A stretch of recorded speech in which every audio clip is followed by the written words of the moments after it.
तो hello friends, basic concept आप लोग का स्वागत है।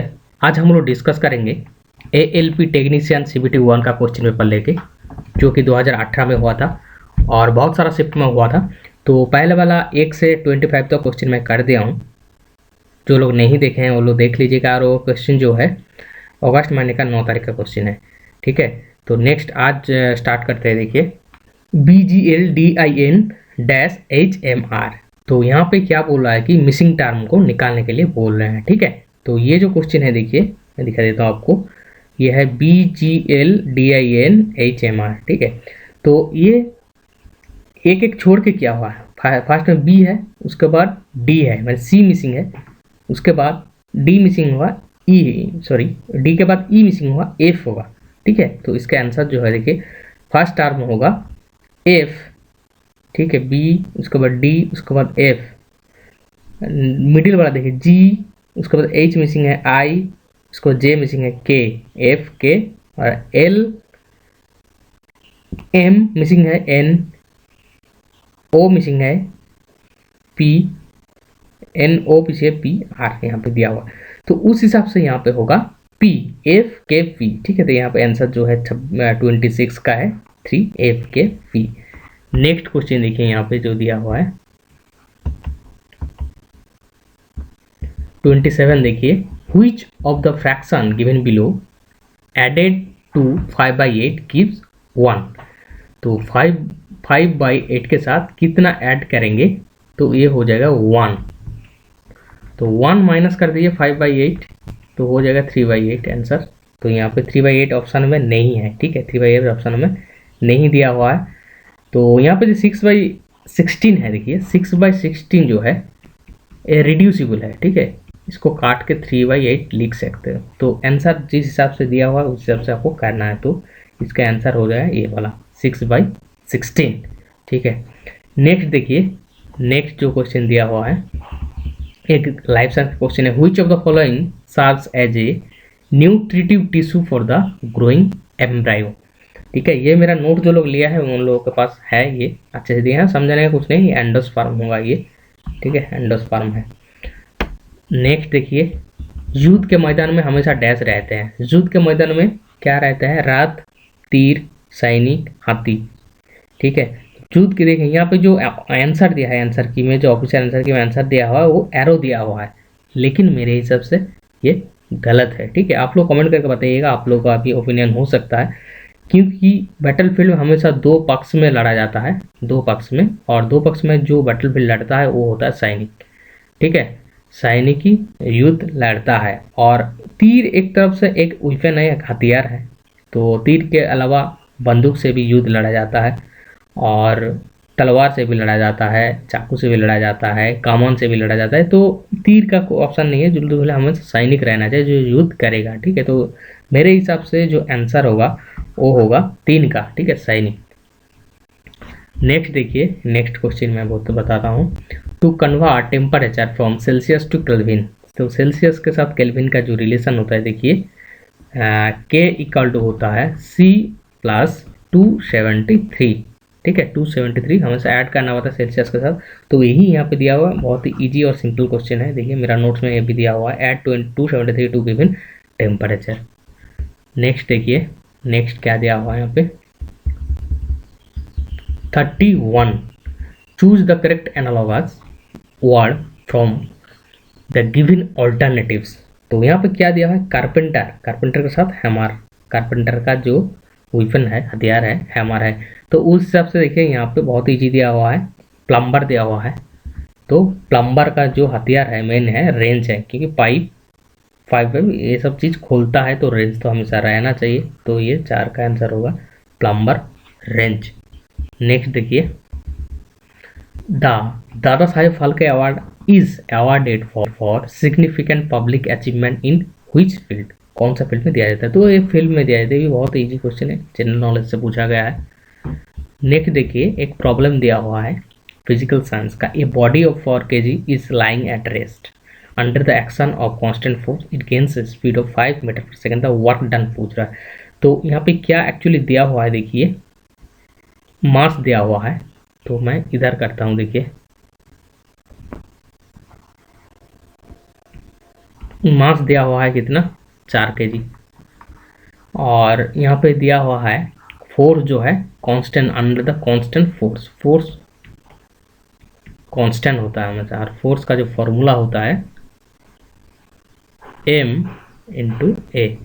ठीक है, ये कांस्टेंट है हमेशा, ए है और एक्सेलरेशन एम फॉर मास। और यहाँ पे क्या निकालने के लिए, वर्क डन। वर्क डन क्या होता है, वर्क डन होता है एफ इंटू डिस्टेंस डी। ठीक है, एफ इक्वल टू होता है एम और ए इंटू डी।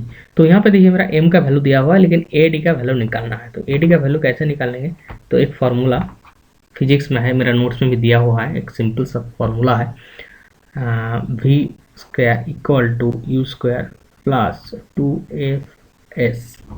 ठीक है, ऐसा दिया हुआ है। तो इसमें हम लोग क्या करेंगे, v जो दिया हुआ है इनिशियल वेलोसिटी, ठीक है, sorry v equal to final velocity और u equal to initial velocity. Initial velocity यहाँ पे लाइंग ऑन पहले रेस्ट बताया है, यहाँ पे देखिए रेस्ट मतलब 0 है। ठीक है, तो यहाँ पे सिंपलीफिकेशन 0 प्लस 2f(s), मतलब s को आप d लिख सकते हो। ठीक है, ये डिस्टेंस f इंटू डी लिख सकते हो। और v का वैल्यू यहाँ पे दिया है 5 मीटर पर सेकेंड का, 5 स्क्वायर मतलब यहाँ पे हो जाएगा 25। तो यहाँ पे एफ डी का जो वैल्यू होगा वो 25/2 हो जाएगा। तो यहाँ पे देखिए वैल्यू पुट कर दीजिए, वर्क डन में वैल्यू पुट कर दीजिए 4 इंटू ए डी। सॉरी यहाँ पे एफ मैं लिखा हूँ, एक्सेलरेशन को एफ भी लिखते हैं, मेरा गड़बड़ हो जाता है, मतलब फिजिक्स और मैकेनिक्स का जो है गड़बड़ हो जाता है। ठीक है, डिनोटेशन। तो एक्सेलरेशन ए एक्चुअली एक्सेलरेशन है ए डी। ठीक है, ए डी का वैल्यू है, तो यहाँ पे 25/2 हो जाएगा, 2 कट जाएगा, तो 25 इंटू 2 50 हो जाएगा। और सारे एसआई में है तो यूनिट वर्क डन का यूनिट जो 50 जूल हो जाएगा। ठीक है, तो इसका आंसर जो है देखिए 33 का वो होगा 50 जूल। ठीक है, नेक्स्ट यहाँ पे देखिए और एक मैं दिखा रहा हूँ, यहाँ पे दिखा रहा है जो एक घड़ी नंबर का, if the number 1 is on the clock replaced by the letter m। एक घड़ी ड्रा कर लीजिए। ठीक है, ये घड़ी हो गया मेरा।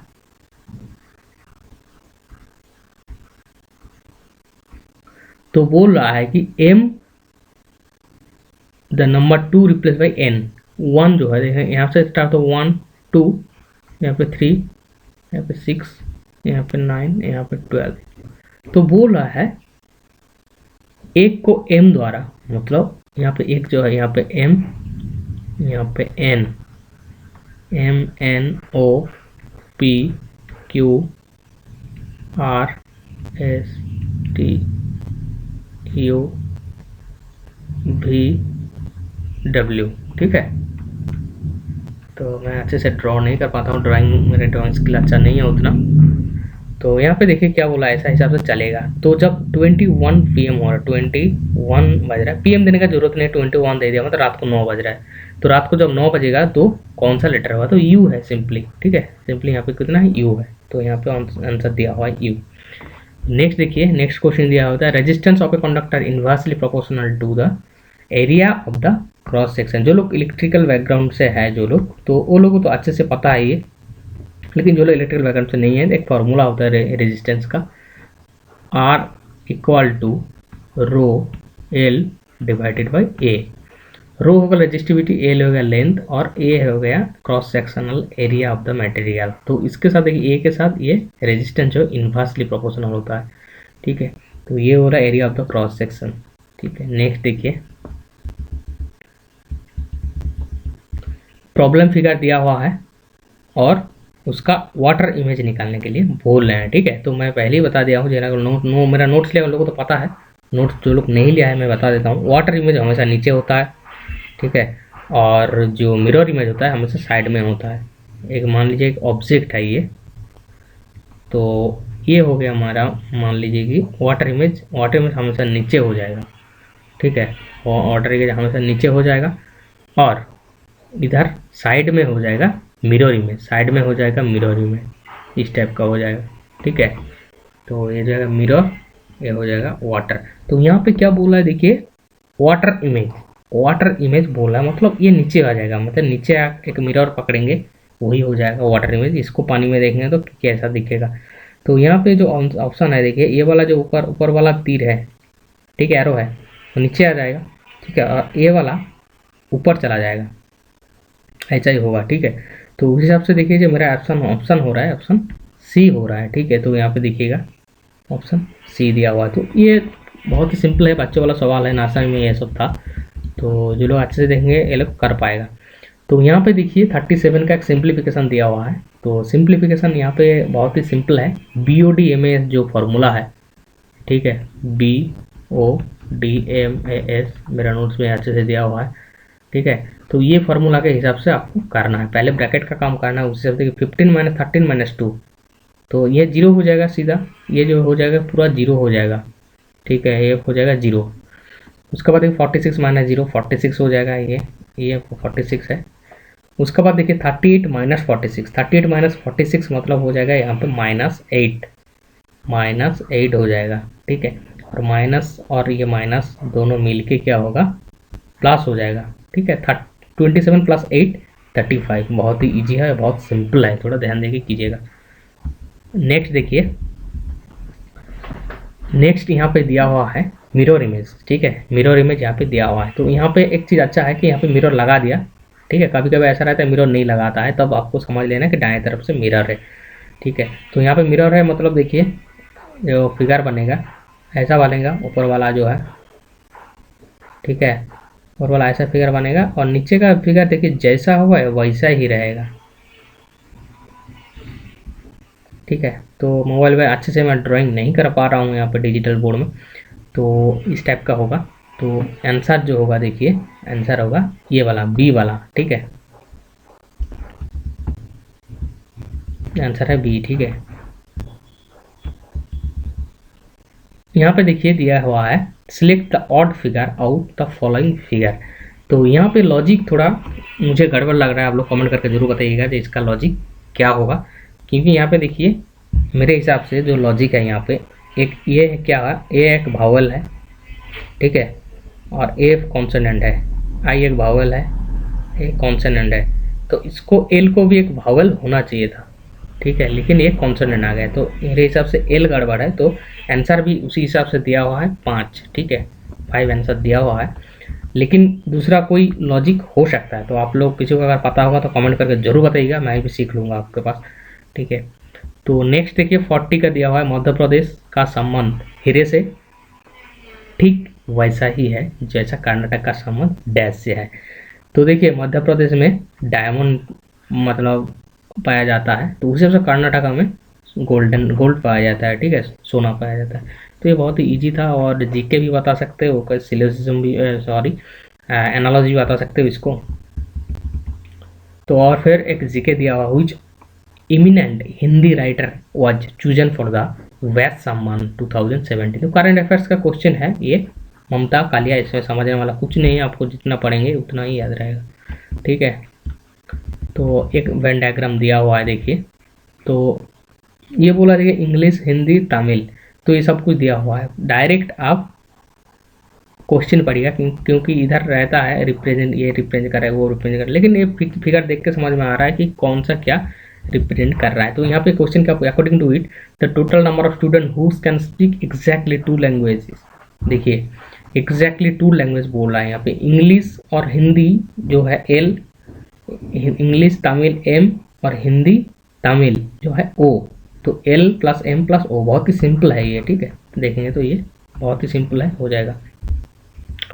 नेक्स्ट देखिए यहाँ पे दिया हुआ which of the following never occurs singly in nature, singly in nature, nature में कौन सा मतलब एकक वह नहीं होता है, अकेले नहीं होता है, तो होता है फोर्स। ये भी समझने का नहीं है, फिजिकल साइंस का क्वेश्चन है, मेरा नोट्स में ये भी दिया हुआ है अच्छे से। Food is related to refrigerator and the same way the clothes is related to, तो फूड को रेफ्रिजरेटर में रखा जाता है, उस हिसाब से क्लोथ को कहाँ रखा जाएगा, अलमीरा में।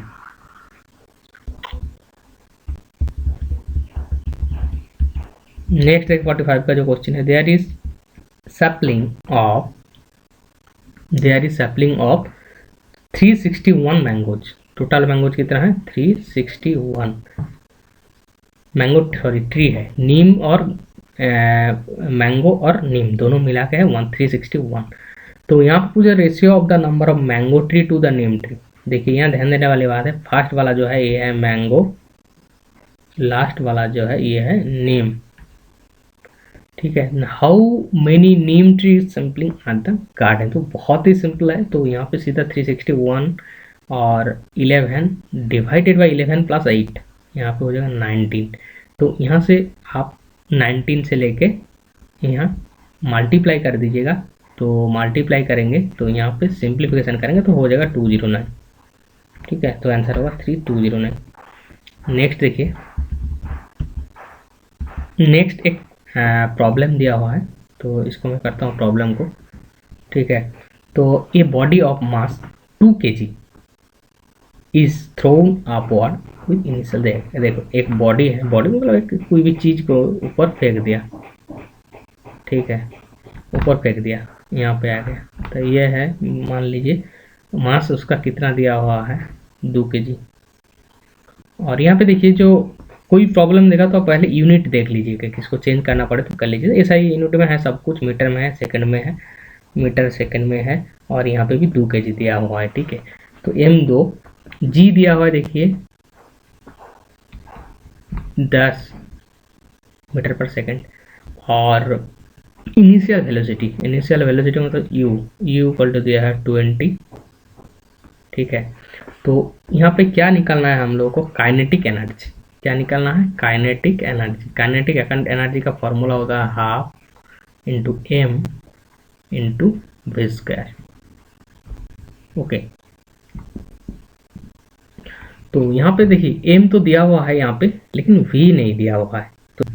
तो यहाँ पे हम लोग को एक फॉर्मूला पता है, देखिए v equal to u minus g into t, ठीक है। g फॉर 10 और t फॉर टाइम 2 सेकेंड, यहाँ पे टाइम भी दिया हुआ था 2 सेकेंड। तो यहाँ पे देखिए, यहाँ पे माइनस क्यों दिया हूँ, माइनस दिया हूँ इसीलिए, ठीक है। यहाँ से लेकर ऊपर तक कोई मतलब चीज़ को फेंकेंगे तो इसका जो एक्सेलरेशन होगा वो धीरे धीरे घटेगा, ठीक है। इसका एक्सेलरेशन धीरे धीरे घटेगा, इसलिए हमें माइनस दिया हूँ। अगर नीचे तरफ गिरता तो यहाँ पे प्लस हो जाता है, ठीक है। फिजिक्स का क्वेश्चन है, मेरा नोट्स में अच्छे से दिया हुआ है। तो यहाँ पे वी यू कितना है 20, माइनस जी कितना दिया हुआ है 10, टाइम कितना दिया है टी 2 सेकंड, ठीक है। तो यहाँ पे 20 माइनस 20 यहाँ पे एक्चुअली 0 हो जाएगा, ठीक है। तो v इक्वल टू 0 हो जाएगा। तो v 0 हो गया, मतलब यहाँ पे पुट करेंगे तो टोटल जो है आंसर 0 हो जाएगा, काइनेटिक एनर्जी 0 हो जाएगा। तो उसी हिसाब से यहाँ पे आंसर दिया है, देखिए 0 जूल। जूल मतलब इसका जो काइनेटिक एनर्जी का यूनिट है, ऐसा यूनिट जूल दिया हुआ है, ठीक है। उसके बाद देखिए नेक्स्ट क्या दिया हुआ है, if dash is involved even greater diversity will be generated. तो सेक्सुअल रिप्रोडक्शन, ठीक है, सेक्सुअल रिप्रोडक्शन में डाइवर्सिटी जल्दी होता है, ठीक है। तो ये भी लाइफ साइंस का क्वेश्चन है, ये भी मेरा नोट्स में दिया हुआ है, तो अच्छे से पढ़िएगा, वहाँ पे सब समझ में आ जाएगा। और यहाँ पे समझाने का कुछ नहीं है। The main cause of rancidity in food in the dash of fats and oil. तो फैट्स और ऑयल संश्लेषण का, ठीक है, मुख्य कारण मतलब फैट्स और ऑयल में जो दुर्गंध आता है, तो वो क्या होता है एक्चुअली, ऑक्सीडेशन हो जाता है, ठीक है। जैसे आयरन और आयरनिकली मेटल में जैसे ऑक्सीडेशन होता है, ऑक्सीडेशन देखिए रास्ट हो जाता है, ठीक है, ब्राउन कलर हो जाता है। उस हिसाब से जो खाना है, ठीक है, तो उसका जो मेन दुर्गंध आता है तो उसका ऑक्सीडेशन, उसका भी ऑक्सीडेशन होता है। तो ये भी लाइफ साइंस का क्वेश्चन है, इसे समझाने का कुछ नहीं है, ठीक।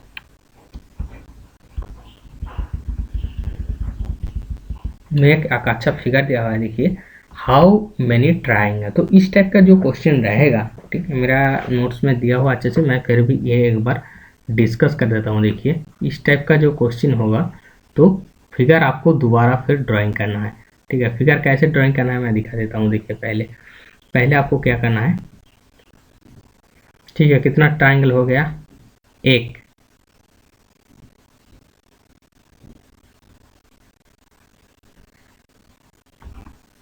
इधर भी एक ट्रायंगल ड्रॉ कर लीजिए, कितना हो ट्रायंगल, 2, 3, 4, 5, 6, यहाँ बीच में एक टान लीजिए, अभी तक कितना हो 6, ठीक है। उसके बाद देखिए अभी तक 6, फिर 2 बन गया 7 8, फिर 2 बन गया 9 10, और ये एक बड़ा वाला देखिए कितना हुआ 11। ठीक है, फिर यहाँ पे देखिए अभी तक 11 है, 12 13, और पूरा एक है 14। ठीक है, उसके बाद एक सर्किल ड्रॉ कर दिया है कन्फ्यूज करने के लिए। ठीक है, तो अभी 14 है। ठीक है, 14। तो इस टाइप का जो क्वेश्चन रहेगा आपको दोबारा फिर ड्राइंग करना है, दोबारा एक बार ड्राइंग करेंगे, स्टेप वाइज आपको ट्रायंगल काउंट करते जाना है, नहीं तो अभी ऐसे देख के आपको समझ में नहीं आएगा, आपका जो है कन्फ्यूजन में आ जाएंगे आप। ठीक है, तो नेक्स्ट 50 का है, if the atomic number of krypton is 36, krypton का कितना है 36, क्रिप्टॉन 36, तो देन द इलेक्ट्रॉनिक कॉन्फ़िगरेशन, देखिए इलेक्ट्रॉनिक कॉन्फ़िगरेशन क्या होता है 2 इंटू एन स्क्वायर होता है, एन का नंबर ऑफ कक्षपथ जो होता है एन होता है। ठीक है, तो एन का वैल्यू 1 देंगे तो पहले 2 आ जाएगा, एन का वैल्यू 2 देंगे तो 8 आ जाएगा, एन का वैल्यू 3 देंगे तो 18 आ जाएगा। ठीक है, तो इस हिसाब से चलता है। तो इस हिसाब से होगा, देखिए पहला वाला जो आंसर है 2 8 18, उसके बाद जो बाकी रह रहा है 36 से 8 हो जाएगा। ठीक है, तो इसका आंसर होगा 50 का 1। ये भी मैंने नोट्स में अच्छे से दिया हुआ है, जो वहाँ से जो लोग पढ़ेंगे अच्छे से कर पाएंगे। तो चलिए इस वीडियो में इतना ही, वीडियो काफ़ी लंबा हो रहा है, तो नेक्स्ट वीडियो में हम लोग 51 से लेकर स्टार्ट करेंगे। और जो लोगों को देखना है वीडियो, मेरा चैनल को सब्सक्राइब करके रख लीजिएगा, और मैं जो आंसर कन्फ्यूज़न वाला बताया हूँ ज़रूर आप लोग कमेंट करके बताइएगा, आप लोगों का ओपिनियन बताइएगा। और कोई भी क्वेश्चन अगर आपको लग रहा है कि मैं गलत बता रहा हूँ तो आप बिल्कुल आप कमेंट करके बताइएगा, क्योंकि कोई भी आदमी 100% एक्यूरेसी नहीं दे सकता, मैं भी उतना अल्ट्रा लेजेंड नहीं हूँ जो हाँ सारे क्वेश्चन आंसर ठीक से कर पाऊँगा। ठीक है, मेरे हिसाब से जो सही लग रहा है मैं किया हूँ, आप लोगों का सहमत नहीं भी हो सकता है। तो चलिए धन्यवाद, नेक्स्ट वीडियो में मिलता है, तब तक के लिए चलिए बाय बाय।